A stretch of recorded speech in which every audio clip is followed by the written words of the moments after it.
नमस्कार, मैं हूं देवेंद्र। आप देख रहे हैं पंजाब केसरी टीवी चंडीगढ़। कोरोना की समस्या बड़ी समस्या बनती जा रही है। पिछले कुछ दिनों में जो मामले आए हैं, इससे समस्या और ज्यादा गंभीर लगने लगी है। हरियाणा की अगर बात करें तो 500 से ज्यादा जो है कोरोना पॉजिटिव आंकड़ा हो चुका है, जिसमें 250 लोग से ज्यादा ठीक हो चुके हैं और 250 से ज्यादा ही लोग एक्टिव अभी है। तो लगातार समस्या बढ़ती जा रही है और ये भी कहा जा रहा था कि दिल्ली से जो सब्जी वाले आए हैं या दिल्ली से जो काम करने वाले कर्मचारी आते थे हरियाणा में, उनकी वजह से ये थोड़ा और बढ़ चुका है। आज हम एक ऐसे ही विधानसभा क्षेत्र के विधायक से बात करने वाले हैं जिसका एरिया जो है वो दिल्ली से लगता है। हमारे साथ हैं आज बादशाहपुर से निर्दलीय विधायक राकेश दौलताबाद जी। उनसे बातचीत करते हैं। राकेश जी, बहुत बहुत स्वागत है पंजाब केसरी टीवी पर। बहुत बहुत शुक्रिया।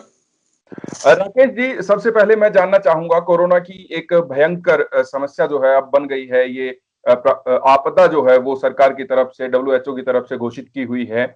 तो शुरुआत की अगर बात करें तो अभी लॉकडाउन का तीसरा पार्ट चल रहा है। कैसे दिनचर्या रही, क्योंकि बड़ा लंबा टाइम हो गया लॉकडाउन है, लोग घरों में बंद हैं, आप पहले लोगों के बीच में रहते थे, अभी भी आप अपने विधानसभा क्षेत्र में गए होंगे, तो किस तरीके की दिनचर्या रही और कैसे आपने लोगों को जागरूक किया?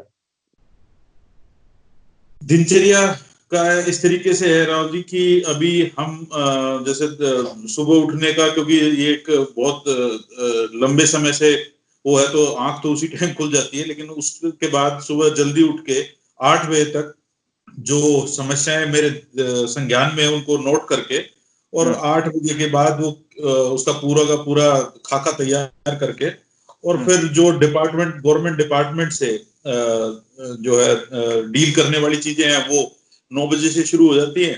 उसके बाद जो है वो लोगों के इनपुट लेने का समय जो है वो 11 बजे के बाद। एक मैं आपसे ये जानना चाहूंगा राकेश जी, जिस तरीके से अगर बात करें, दिल्ली से अभी कुछ मामले जो हैं वो ज्यादा आए हैं पिछले कुछ दिनों में, और दिल्ली बॉर्डर जो है सील कर दिया गया। आपके विधानसभा क्षेत्र का काफी सारा एरिया जो है वो दिल्ली बॉर्डर से लगता है। तो जी किस तरीके की सावधानियां आप लोग वहां पर बरत रहे हैं? प्रशासन किस तरीके से मुस्तैद है कि किसी भी तरीके की जो है लापरवाही ना हो सके? देखिए देवेंद्र जी, हरियाणा सरकार का इसमें एक जो है बहुत सराहनीय जो स्टेप है वो ये है कि जो मेरी विधानसभा है वो दिल्ली नजफगढ़ रोड जिसको बोलते हैं, वहां से लेकर एम्बियंस मॉल हाईवे तक 7 एंट्री एग्जिट पॉइंट है, जी। जो कि हरियाणा के अंदर मेरी विधानसभा से गुजरते हैं। हम्म। उन सातों को इस तरीके से सील किया गया है कि वहां से किसी भी तरीके की कोई मूवमेंट ना हो, हम्म। बशर्ते कि बहुत ही कोई बड़ी इमरजेंसी क्यों ना हो जाए। बिल्कुल। अदरवाइज किसी भी तरीके का कोई एंटरटेन नहीं किया जा रहा है किसी को। अच्छा, एक मैं ये जानना चाहूंगा, क्योंकि गुड़गांव जो जिला है उसमें तो काफी सारे मरीज हैं, आए हैं जो वो ठीक भी हुए हैं। आपके विधानसभा क्षेत्र की अगर बात करें तो क्या कुछ स्थिति है कोरोना मरीजों को लेकर? देखिए इसमें कोई दो राय नहीं कि जो गुड़गांवा है वो दिल्ली से बिल्कुल सटा होने की वजह से और पॉपुलेशन में रेस्ट ऑफ हरियाणा से एक अलग ज्योग्राफिकल कंडीशन कहिए या पॉपुलेशन के नजरिए से कहिए, हम्म। हमारे यहाँ पे केसेस जो हैं रेस्ट ऑफ हरियाणा से थोड़े ज्यादा है। हम्म। लेकिन उसी के हिसाब से जो है वो मेडिकल जो सेवाएं हैं, और जो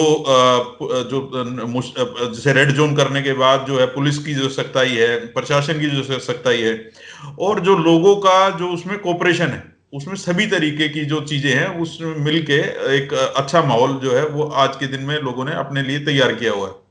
बिल्कुल। एक आपका जो गुड़गांव क्षेत्र है वो ऑरेंज जोन में आया, और इसकी वजह से काफी सारी जो ढील है वो अलग अलग क्षेत्र में दी गई है। अगर जी आपके विधानसभा क्षेत्र की बात करें तो क्या कुछ छूट वहां पर दी गई है? और जो दुकानें खुली हैं, थोड़ी सी असमंजस की स्थिति थी लोगों में, कौन सी दुकान खुलेगी कौन सी नहीं खुलेगी, तो किस तरीके से वो मैनेज किया गया है और कैसे कितनी दुकानें खुली हैं? देखिए, दुकान एसेंशियल जो सर्विसेज हैं उनकी जो दुकानें हैं वो तो इस टाइम पे सभी खोल दी गई हैं। और रही बात की दूसरी सर्विसेज जो है, जैसे इसके अंदर मेडिकल और जो राशन की दुकानें हैं, वो उसके लिए तो कोई इशू ही नहीं है। बाकी इसके अलावा जो है वो लोकल जो ट्रांसपोर्ट है उसके लिए थोड़ा इसके अंदर रिलैक्सेशन है। हम्म। और इसके साथ जो हमारे, क्योंकि गुड़गांवा एक जैसे मैंने बताया रेस्ट ऑफ हरियाणा से अलग इसके अंदर, तो इसके अंदर जो है वो इंडस्ट्रियल जो परमिशन है जी। वो जो हरियाणा सरकार की जो गाइडलाइंस है उसके थ्रू जिन जिन इंडस्ट्रीज को मिली हैं, तो इंडस्ट्रियल परमिशन जो है इस दौरान दी गई है लोगों को। और उसके साथ साथ जो हमने जो स्टेप उठाया है वो प्रवासियों को अपने अपने स्टेट्स में भेजने के लिए, वो एक काफी सराहनीय जो कदम है वो प्रशासन से मिलकर हम सब लोगों ने उठाया है।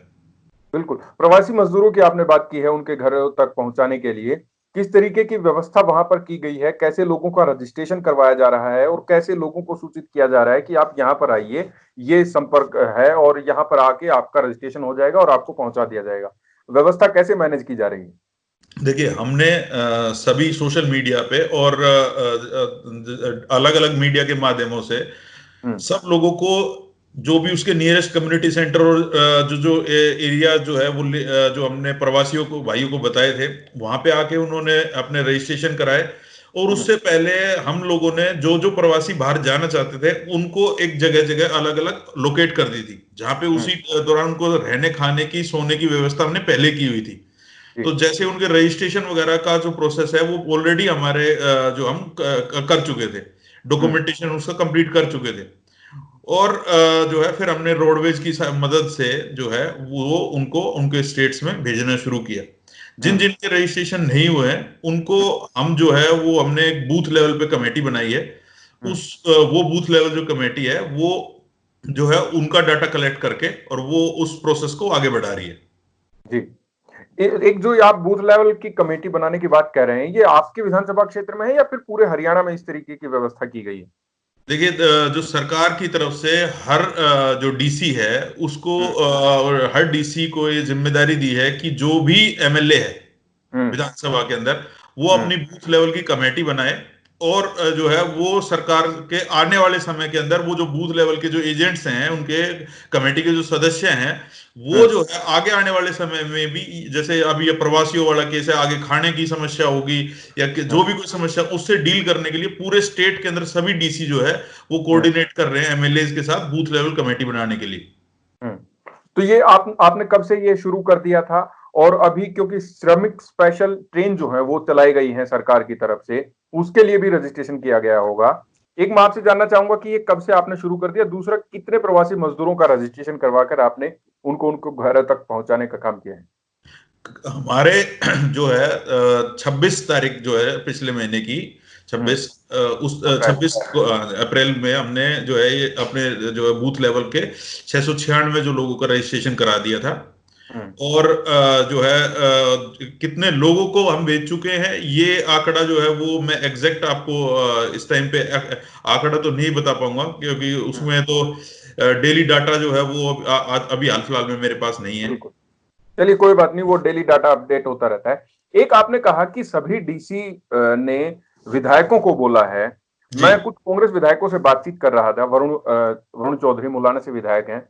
उनका जी कहना था कि जब भी प्रशासन की तरफ से किसी जी तरीके की मीटिंग ली जाती है, तो हम्म, कांग्रेस के विधायकों को सूचित नहीं किया जाता, उनको बुलाया नहीं जाता, किसी तरीके की सलाह नहीं ली जाती। क्या जी निर्दलीय विधायकों के साथ भी ऐसा ही है?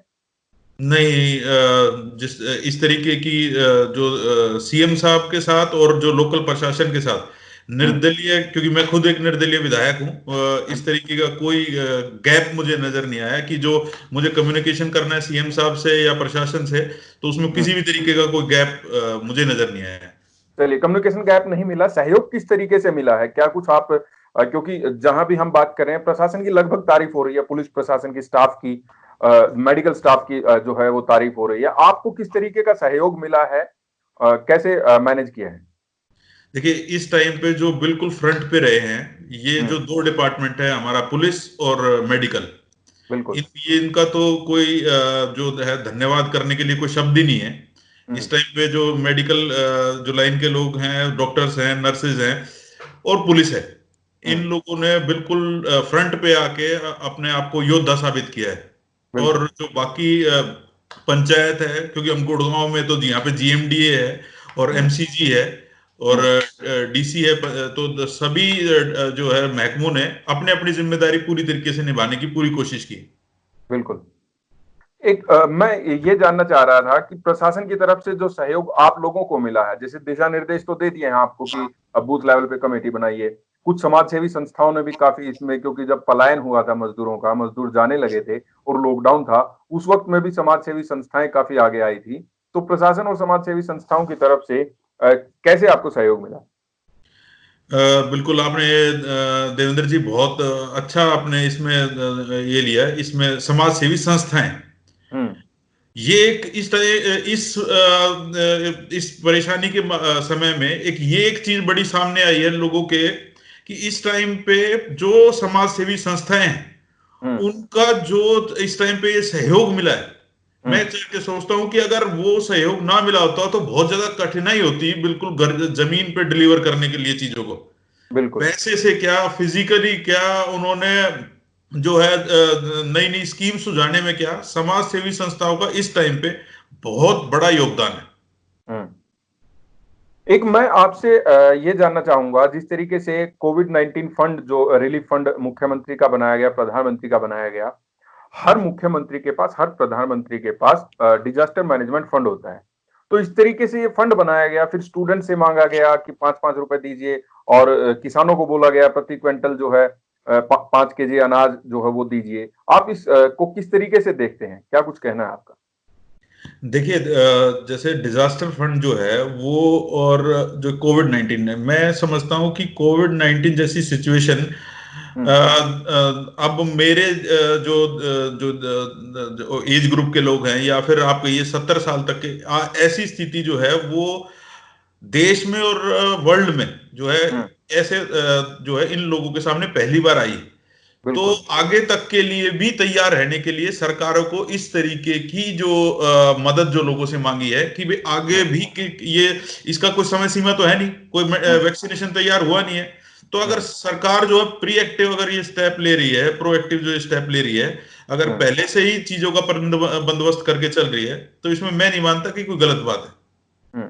अच्छा, एक किसानों की समस्या, बहुत भारी समस्या आई पूरे हरियाणा में, कि अनाज बिक नहीं रहा, या फिर अनाज को लेकर जा रहे हैं तो सारा अनाज जो है वो खरीदा नहीं जा रहा है, और मंडियों में थोड़ी अव्यवस्था देखने को मिली। आपके विधानसभा क्षेत्र की बात करें तो वहां पर किस तरीके का माहौल जो है वो रहा, और किसानों को किस तरीके की सुविधाएं आप लोगों ने दी, या फिर वहां भी समस्याएं देखने को मिली? मैं आपकी इस बात से पूर्ण तरह सहमत हूं कि हम्म। किसान जो है वो जो अन्नदाता है, जो उसको जो ये इस टाइम पे सरसों और गेहूं जौ का जो ये समय था, इस हम्म। समय पर कुदरत का भी इस टाइम पे कहिए कि बारिश का जो, और जो जो था ये ओलावृष्टि, और जो ये समय भी, क्योंकि हम्म। आम जो पिछले साल गए उससे ये मौसम के अंदर एक बदलाव देखने को मिला। जी तो बिल्कुल। क्योंकि ये इस तरीके का मौसम जो है इस समय पे होता नहीं है, तो इतनी इस तरह की तैयारी में तो नहीं थे प्रशासन के लोग भी। हम्म। और जो है क्योंकि अब की बार जो है डायरेक्ट किसान से जोड़ना चाह रही थी सरकार लोगों को, हम्म। तो हम्म। वो जो ऑनलाइन और इन सब चीजों के अंदर जो थोड़े डिलेज हुए, लेकिन हम्म। उसके बाद जो है वो मैं ये नहीं कहता कि 100% चीजें काबू में रही, लेकिन हम्म। मेरे जो हल्के के अंदर 90% के अभाव जो है वो चीजें काबू में रही। हम्म। हम्म। अच्छा, लोगों से आपकी बातचीत हुई होगी, गांव में भी आप गए होंगे, तो किस तरीके का माहौल लोगों में देखने को मिला है? डर का माहौल है, या कोरोना को लेकर? क्योंकि कोरोना बहुत बड़ी समस्या है, और अभी इसने अपना जो है रूप दिखाना, भयंकर रूप दिखाना शुरू किया है। आपका दिल्ली से बॉर्डर लगता है, आसपास भी क्षेत्र जो है वो लगता है, तो किस तरीके का माहौल लोगों में रहा है? देखिए अगर हम गांव की बात करते हैं तो गांव जो है वो क्योंकि एक दूसरे से बहुत ज्यादा जुड़े होते हैं लोग, बिल्कुल। समाज, तो गांव और शहर के अंदर एक ये बड़ा फर्क मिलता है कि जो ठीकरी पहरा जिसको हम बोलते हैं, जो कि गांव के लोग खुद ही अपनी एक टीम बना के और जो ठीकरी पहरा करते हैं, गांव के अंदर अलाउ नहीं करते लोगों को बिल्कुल। क्वारंटाइन करने के लिए उनको, तो वो जो है वो गांव के अंदर तो ये एक यही खूबसूरती है गांव की, हम्म। जो कि शहर से अलग दिखती है, कि हम्म। वो अपने एफर्ट से, ना कि पुलिस की ज्यादा इसमें मदद लेते हैं। और गांव के अंदर एक खूबसूरती और है कि कोई घर परिवार अगर खाने से त्रस्त है या किसी मेडिकल फैसिलिटी से त्रस्त है, तो इस टाइम पे गांव वाले जो है वो शहर की अपेक्षा ज्यादा जल्दी मदद मिल जाती है गांव के लोगों को आपस में। बिल्कुल। बिल्कुल, आपस में ही वो मदद कर देते हैं, प्रशासन का इंतजार भी वहां पर नहीं करना पड़ता। एक मैं आपसे जानना चाहूंगा, क्या कुछ आपके वहां की स्थिति है? क्या वहां पर कोई कोरोना पॉजिटिव मरीज मिला है आपके विधानसभा क्षेत्र में? जैसे 14 दिन का प्रोसेस है कि जो है जिसके अंदर की क्वारंटाइन कर देते हैं कोई भी पेशेंट मिलने के बाद। आज हमारे यहाँ पे 17 ऐसी जगह पे हैं जहाँ पे क्वारंटाइन किया हुआ है। और इससे पहले जो है वो करीब करीब 22 ऐसी जगह थी जो कि जो क्वारंटाइन करके और उसको फिर जो है उनको रिलैक्सेशन दे दी कि उस पीरियड को कवर करने के बाद जब वहां पे रैंडम टेस्ट हो चुके और वहां पे नहीं मिले पेशेंट, तो फिर उनको जो है रिलैक्सेशन दे दिया। तो आज के दिन भी जो इलाके में जहाँ पे पेशेंट मिले हैं उनको जो है क्वारंटाइन कर दिया है। ओके। एक क्योंकि व्यापार बहुत लंबे समय से ठप पड़ा है, आपकी व्यापारियों से बात हुई होगी, वहां पर छोटे स्तर के उद्योग होंगे, तो क्या कुछ उनका कहना है किस तरीके से वो इस आपदा से, इस नुकसान से पार पाएंगे, और किस तरीके का माहौल है कि आगे कितनी लंबी ये समस्या हो सकती है? क्या कुछ कहना है व्यापारियों का? व्यापारियों के लिए देवेंद्र जी ये बहुत जो है टफ टाइम है, हम्म। बहुत टफ टाइम है, इसमें कोई दो राय की बात नहीं।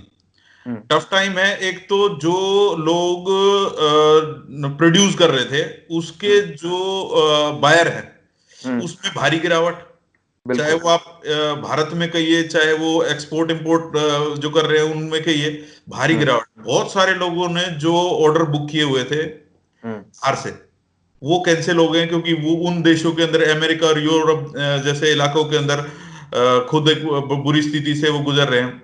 हम्म। जो जो लोगों को आप सरकार छूट दे रही है, जिन लोगों को छोटे उद्योग या बड़े उद्योगों को कि उनको खोलने के लिए, उस छूट में भी एक चैलेंज जो बहुत बड़ा आ रहा है कि जो लोग प्रवासी जो लोग थे, जो मजदूर जो लोग थे जो यहाँ पे थे, वो इतने टाइम से यहाँ पे होने की वजह से अब उनका एक बार ये मन है कि हम एक बार अपने गांव चले जाएं, चाहे उनको यहाँ पे खाने की किसी तरीके की तकलीफ नहीं हुई, लेकिन अब जो है वो इंडस्ट्री के अंदर ज्वाइन करने से ज्यादा एक बार चाहते हैं कि हम अपने गांव जाके और फिर वापस आए।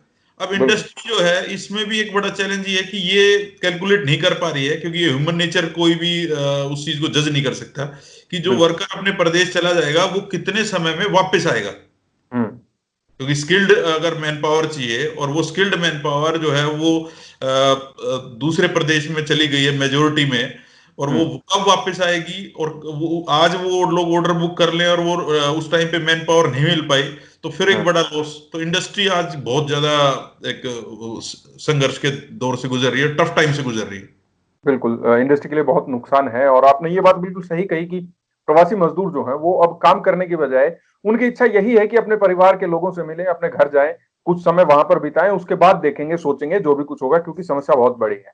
अच्छा, जी लॉकडाउन बहुत लंबा चल गया है, जी अब तीसरा पार्ट जो है वो शुरू हो चुका है, जी। कि आप अपने हिसाब से आपको क्या लगता है कि क्या ये लॉकडाउन आगे कितना लंबा चलना चाहिए, और क्या जो अभी लॉकडाउन में छूट दी गई है वो सही है? क्या हमारे लोग, हरियाणा के लोग इतने सक्षम हैं, इतने जागरूक हैं कि वो मास्क पहनने, सोशल डिस्टेंसिंग का पालन कर रहे हैं?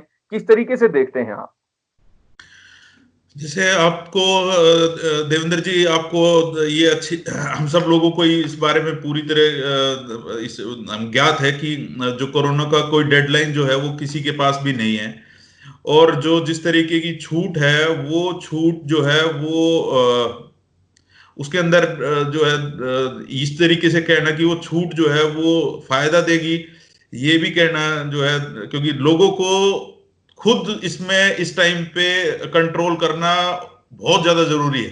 बिल्कुल। सरकार नहीं चाहती किसी को भी बंधक बना के रखे या घर पे रखे, लेकिन उसके साथ साथ इस टाइम पे जो हर इंडिविजुअल है उसको मैक्सिमम कितनी लिमिट तक वो जो है अपने घर के अंदर रह के अपनी चीजों को जो है कर सकता है, ये देखने वाली बात है। हर आम आदमी को इस टाइम पे खुद पे कंट्रोल करने की ज्यादा जरूरत है।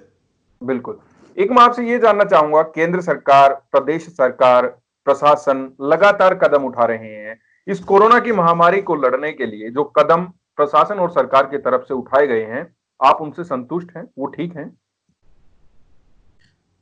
देवेंद्र जी, इस टाइम पे जैसे आप युद्ध का जब समय आता है तो आपको आम जीवन के तरह की सारी चीजें उपलब्ध हो जाएं, हम्म। ऐसी तो वो उस टाइम पे तो ये एक युद्ध का ही एक तरीके का माहौल बना हुआ है कि आज एक महामारी जो है ये इसके अंदर आपको आम जीवन की तरह वो सारी सुविधाएं मिल जाए, वो तो पॉसिबल है नहीं। लेकिन जो है सरकार जो है वो इस टाइम पे अपना मैक्सिमम जो दे रही है उससे मुझे कोई नहीं, क्योंकि ये एकदम नई चीज एक सिचुएशन आ गई है, और इस सिचुएशन के अंदर हर डिपार्टमेंट जो है वो अपनी तरफ से कोशिश कर रहा है कि वो बेस्ट डिलीवर करे, तो इसमें किसी को दोष देना इस टाइम पे गलत होगा। बिल्कुल। एक आप बिल्कुल बेबाक अंदाज में जो है बातचीत रखते हैं अपनी, मेरी आपसे पहले भी बातचीत हुई है विधानसभा में, जब आप बोलते हैं तो आपने खुलकर बोला है कि जो हम विधायक निर्दलीय हैं और पीछे की तरफ बैठे हैं तो हमें बोलने का मौका दिया जाए। अभी कोरोना काल में किसी तरीके की समस्या आपको आई हो और आपने सरकार तक पहुंचाई हो कि ये समस्या आई है और इसका इलाज करना बहुत जरूरी है, कोई आपकी तरफ से सुझाव गया हो? देखिए, एक जो देवेंद्र जी एक समस्या है वो है फीस की। जो जो फीस है, प्राइवेट स्कूल्स की जो फीस है, बिल्कुल, वो एक आम आदमी के ऊपर एक बहुत बड़ा बोझ है। ये एक जो समस्या है वो जो है मैंने सीएम साहब से, एजुकेशन मिनिस्टर साहब से खुद पर्सनली बात की है कि इसके लिए एक डॉक्यूमेंट जो है, कॉन्क्रीट डॉक्यूमेंट, बिल्कुल, जैसे इलेक्ट्रिसिटी में 25% की सब्सिडी दी है, इसी तरीके से एक कॉन्क्रीट डॉक्यूमेंट जो है वो एजुकेशन के ऊपर, जो फीस के ऊपर, वो जरूर लोगों को मिलना चाहिए, क्योंकि बहुत बड़ा एक तबका जो है वो प्राइवेट स्कूल्स के साथ जुड़ा हुआ है और बच्चों के साथ कोई भी पेरेंट्स कॉम्प्रोमाइज नहीं करना चाहता। तो इसके लिए मैंने सरकार से एक अपनी जो है रिटर्न में भी और वैसे बात भी की है म्यूचुअली भी, तो उसके लिए अवेटेड है एक डॉक्यूमेंट। बिल्कुल, बिल्कुल। शिक्षा मंत्री लगातार ये बात कह रहे हैं कि फीस जो है वो नहीं लेनी चाहिए, हालांकि 1 महीने की ही फीस लेने की बात कही गई है क्योंकि टीचर्स को सैलरी देनी है। अंत में आप कोई सुझाव जनता को देना चाहें, संदेश जनता को देना चाहें या सरकार से कुछ अपनी बात कहना चाहें? मैं जनता के लिए तो ये कहना चाहूंगा कि बहुत सारी ऐसी चीजें हैं जो कि सॉल्यूशन आप लोगों को हो सकता है कि इस टाइम पे प्रशासन से, सरकार से जल्दी डिलीवर ना हो पाए, लेकिन पेशेंस नहीं खोना चाहिए इस टाइम पे। बिल्कुल, एक तो पेशेंस ना खो, और सरकार से जो कंसर्न मंत्री हैं उनसे ये है कि ये टाइम जो है, क्योंकि लोगों को काफी अंदर काफी समय से वो इस समस्या को कोऑपरेट कर रहे हैं, तो अब जो है जो जो सॉल्यूशन जिस जिस विभाग से मांगे गए हैं जनता की तरफ से, या जो चैलेंजेस आए हैं, अब जो मंत्री हैं, जो जो भी कंसर्न मंत्री हैं, उनको बिना लेट किए हुए उन समस्याओं को जो है, जो आगे आने वाली है या जो अभी फिलहाल में, उनके सॉल्यूशन जो है जनता को दे देने चाहिए, क्योंकि जनता भी जो है वो ऐसा ना हो कि पेशेंस खो दे। तो अभी जो है मंत्री, हर डिपार्टमेंट के मंत्री को अपनी जिम्मेदारी जो है वो इस टाइम पे निभाने का, उसका पूरा का पूरा जो है, क्योंकि डिपार्टमेंट के जो अधिकारी है वो भी तब जो है उसके ऊपर इम्प्लीमेंटेशन कर पाते हैं जबकि मंत्रालय से एक क्लियर जो है नोटिफिकेशन मिल जाए। तो इस टाइम सभी मंत्री जो है वो हर समस्या का नोटिफिकेशन का सुझाव, जो सॉल्यूशन है वो कंसर्न डिपार्टमेंट में भेज दें, यही मेरी सरकार से विनती है। बिल्कुल, बहुत बढ़िया बात आपने कही कि किसी भी तरीके की समस्या अगर लोगों की है तो उस विभाग का जो मंत्री है वो उसका समाधान बहुत जल्द कर दे। आप हमारे साथ जुड़े राकेश जी, बहुत-बहुत शुक्रिया, आपने हमें अपना कीमती वक्त दिया। धन्यवाद देवेंद्र जी। तो आप सब देखते रहिए पंजाब केसरी टीवी चंडीगढ़। नमस्कार।